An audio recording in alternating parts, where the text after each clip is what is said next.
We should know that monitoring and evaluation can be classified into different types based on the timing, the purpose, and the focus of monitoring and evaluation.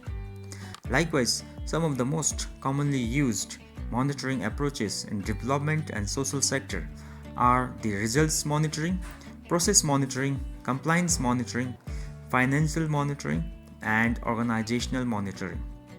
If we look at each of these different types of monitoring one by one, then the results monitoring is a type of monitoring that tries to look at if the project or program is achieving its result or the objective.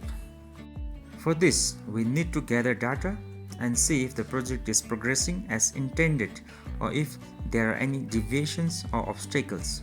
To determine if the project or the program is on the right track, we need to compare the actual progress with the plan. The focus of results monitoring is on the results and the output. The process monitoring, also called as activity monitoring, sees if the correct process is being followed during the implementation of the project or the program. This type of monitoring are usually carried out during the initial stages of a project to see if inputs and resources are being used correctly and efficiently. The compliance monitoring, as its name suggests, tries looking at if the project or program implementation is in compliance with the set standards, laws, regulations, or other agreements agreed upon. The financial monitoring tries to measure the financial use and efficiency in the project.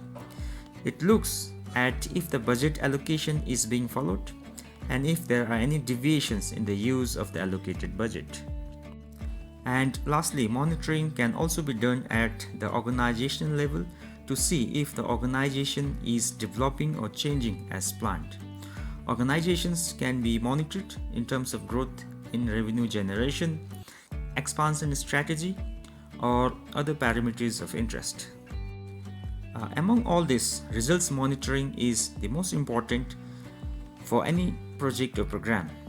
For the very purpose of any project or program is to bring some desired results or the change, so it is important that we monitor results to get what we want at the end. However, it does not mean that other types of monitoring are not important. Other types of monitoring are important for bringing compliance to set of standards and to bring efficiency in the use of resources. Thank you. Thank you.